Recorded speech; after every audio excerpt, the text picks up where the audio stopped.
What's up, gamers? You know what you forgot to do? Is subscribe to me. You know? I mean, we are very, very close to 300 subscribers. I really like that, and hopefully by the time this video goes up, I'm recording this in, like, February, so this video is probably not going to go up till, like, March. So, yeah, probably by that time we'll have 300. But anyways, I want to do this cool video because it's a little passion project. I've been doing a lot of stuff recently because I want to do it, but not like something I'm really invested in. But with this, I'm really invested in this because it is Avatar: The Last Airbender / The Legend of Korra Iceberg. And so I'm really excited to do this because it's a little new thing. So yeah, I hope you guys will enjoy this. And I hope it's not over 20 minutes because the editing software I use does not permit that. Also, I'm sorry if you hear the wind. My windows are open because it's a pretty day. But anyways, let's get straight to the video, guys. Anyways, gamers, I decided to do this thing last minute where I just sit at the desk the entire time. I have my Chromebook right there. And so we're gonna read off the stuff from the iceberg because I didn't really feel like editing a whole 30-minute video where I have to gather all the clips, and that would just be aggravating. So here we are. Number one is Cactus Juice. That's kind of just an obvious one. Cactus Juice was the thing that Sokka ate when they were in that desert episode, trekking through the desert, and it acted as a hallucinogen drug, basically, just straight up as a drug. And him and Momo drank it, and they were just high the entire time. That's how that went. So, Jet dies. Okay, so that's just a fact of the show. I mean, he does die. Long Fang kills him whenever, yeah.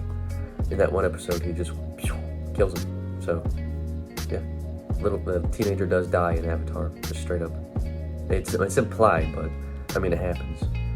Zutara. Oh my god. Zutara is the ship between Zuko and Katara, two of the main characters in the show. And I don't really understand it. I mean, they have some chemistry, but like, they're friends.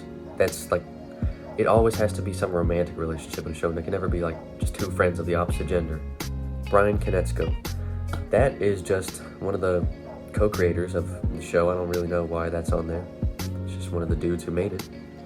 Lava bending. Now, lava bending is a bit of a hot topic. See what I did there? But it's a bit of a hot topic in the Avatar community because there's, well, in the beginning of this, like, Avatar: The Last Airbender, the first part of that show, like, we only ever saw avatars do it. We saw Avatar Roku do it when that summer solstice episode. And then we saw Avatar Setso do it. And that's really the only lava bending examples we had there. But then in The Legend of Korra, as some of you will know, lava bending is more of like a skill that certain earthbenders have, like Izan and Bolin.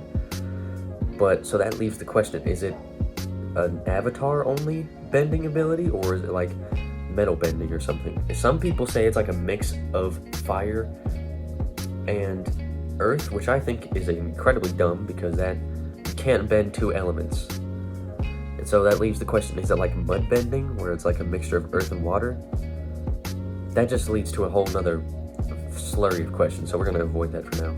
Toph's parents. I don't know why that's on there. We know who Toph's parents are. They were some rich aristocrats living in the Earth Kingdom, and they hired like mercenaries to go hunt their daughter. So, I mean, Zuko's mom. Now, Zuko's mom appeared in Avatar: The Last Airbender. Her name's Ursa, and so what Ozai did, Ursa was taken from her home because she's, spoiler alert, she's the granddaughter of Avatar Roku, and they wanted to breed, that's a terrible word, but they wanted to breed a powerful set of firebenders in the royal family so they combine the Avatar DNA and the Fire Lord DNA. And so Ozai obviously knew that Ursa was not happy, so he was like, hey, you can go home and fuck off out of here if you kill my dad for me so I can be Fire Lord, but you can't ever come back, and if you do, I will kill you. And so that's what she did. She poisoned the Ozai's dad, and she said bye to her kids, and then never seen again. But that leaves, and then at the end of the series, Zuko goes into Ozai's cell, and he's like, where's my mom?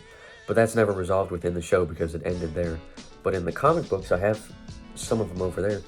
There's this comic called The Search, and it's the search where they look for Zuko's mom. I'm not going to spoil it right here, so, you know, just read it for yourself. Now, Korrasami is another ship. It's a canonical one, actually. And, so, like, Korra and Asami, they both go on a vacation to the spirit world, and it just ends right there. The show at Legend of Korra, actually. But then, in the very first comic book, they're shown to be kissing, and then they announce to Korra's parents that they are dating, because Asami doesn't have any parents left, because they all died. But, yeah, that's pretty much it. Now we are on to layer 2, the surface of the iceberg. First one was the sky. And so, let's get straight to it, guys. Michael Dante DiMartino, again, that's the other co-creator. I don't know why they are on here. I mean, you can just, that's common knowledge. You can just look that up and just, whatever. That's rough, buddy.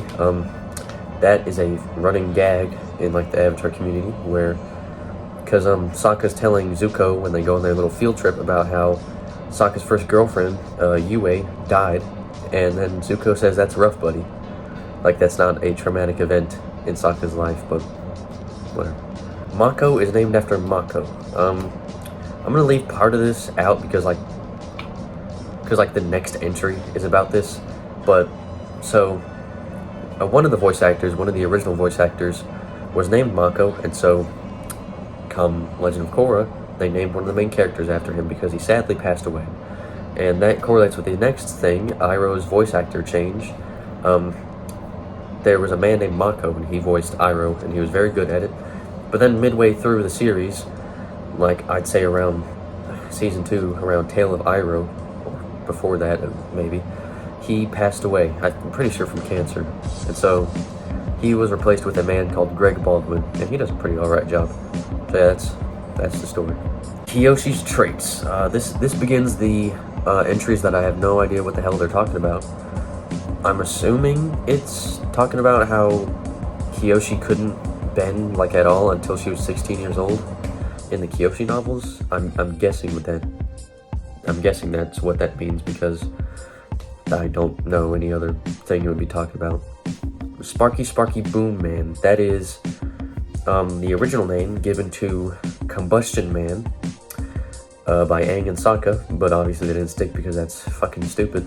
So they just called him Combustion Man. Well, yeah, that was it for layer 2, the surface. Now we're going a little ways down, perhaps. Okay, now we are on to layer 3, which seems to be like below the surface, not very far down. But we're gonna go ahead and start off with Sokka died to the Red Lotus. So here's what happened. So the Red Lotus, an organization I'll explain about later, tried to kidnap Korra when she was like 5 years old or something. And so Tenzin, Tonraq, Korra's dad, Zuko, and Sokka, I think that's all who was there. If there's any more, please let me know. But those 5 guys, they went to go defend Korra and fight them little teenagers. And Sokka was never mentioned in like anything happening again. That was the last time he was mentioned, pretty much. So we never hear or see more of Sokka after that point in time. So the question begs, how did Sokka die and where did he go?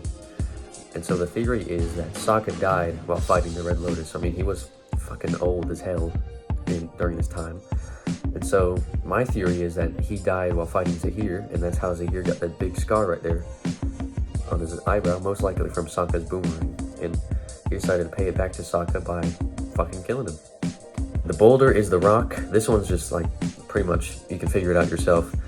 The character, the boulder, in the Blind Bandit episode is obviously based on the rock. And you can tell because he's a wrestler. And, you know, just by his mannerisms, and he refers to himself as the boulder in like the third person. The boulder type shit, you know?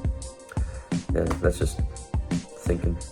Toph makes Nickelodeon. Toph didn't like make the company Nickelodeon. When in Sokka's Master episode, where he learns how to use a sword from Piandao, fucking bud, he gives Toph this metal bracelet, and she like bends it and stuff with her metal bending, and turns it into the original Nickelodeon logo from the 2000s. Cool little Easter egg. Toph married Sokka. That's another fan theory. One that I think is fucking stupid, because why would they? The only hint we have that Toph has any interest in Sokka is her blushing, like whenever they were like, "Oh, I missed you, Sokka," and that was pretty much it. Because, yeah, and I guess the leading reason for this theory is because of Toph's second daughter, Suyin, and we don't know who her dad is, but so, and everyone says, "Oh, her and Sokka look so alike," and so they think that's whose Suyin's dad is, and that's just, I don't think it's true. Cultural influence. So this one's kind of obvious too. The four nations are obviously influenced by real-life cultures in Asia. I mean, Fire Nation's Japan, Earth Kingdom is China, Air Nomads, I'd say like Buddhist monks or something. I'd say Tibet, Nepal, and Bhutan. It's like 3 places in one. And then water tribes are obviously based on like tribes in Nunavut, like northern Canada and Greenland. Yeah, based on like Native American tribes living in the Arctic. So Sokka invented the submarine. That is kind of just a fact. He helped design it, actually. He didn't invent it. Because to invent something, you have to build it. And he didn't build it, he designed it. So you can say he helped, but he didn't invent. So earthbending, bloodbending. So bloodbending is obviously a waterbending subform, because we're mostly water, like 70% water. And so what people think should happen is because we have iron in our blood, that skilled metal benders should be able to bend the iron in our blood, which is a bit silly because we have like pretty next to zero amount of iron in our blood compared to all the water. And so what I think is possible maybe is bending the calcium in our bones. So like you go like, whoa, you go like that. But Lion turtles in the library. I guess this is talking about Wan Shi Tong's library and lion turtles appearing there. I'm pretty sure there was like some statues there. I think that's what that's talking about. So Ryu, that's a bit of a weird entry on here, but lucky for you, I know what it's talking about, because in the episode where Aang goes to meet the lion turtle, everyone's looking for him, and they go to this tavern where June is, and she has that sniffing dog to find everybody. And guess who she's arm wrestling? Ryu from Street Fighter. Cool. Anime and Avatar. I don't really know what that's talking about. I guess like the anime like references, because in Nightmares and Daydreams, in Aang's dream, he dresses like some random anime character, and then I know he dresses like Goku, and then someone. I'm not very well versed in anime, so I'll just put the screenshots like right here or something for you guys to figure that out yourselves. ATLA World War II.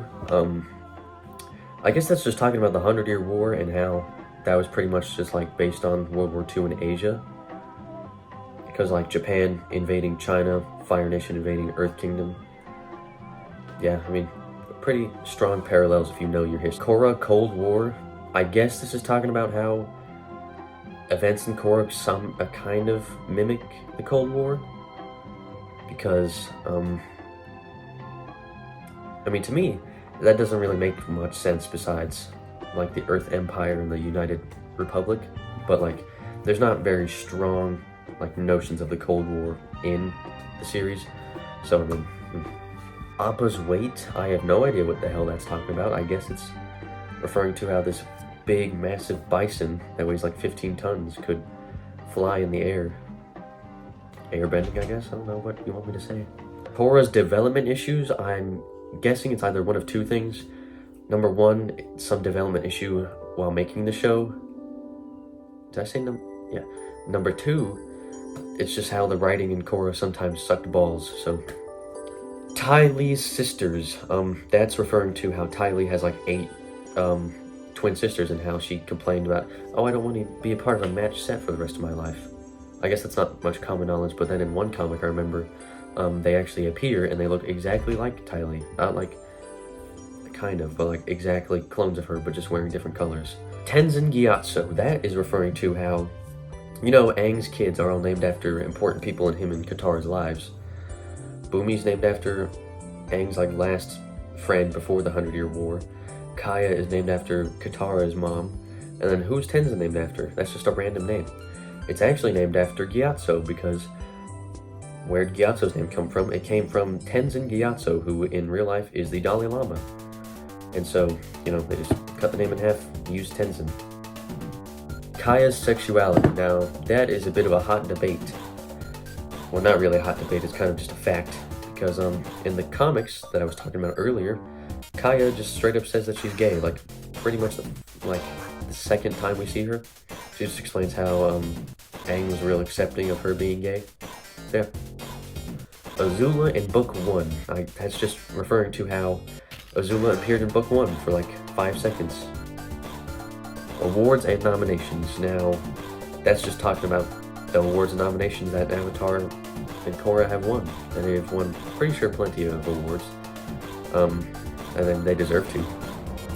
But that concludes Layer 3.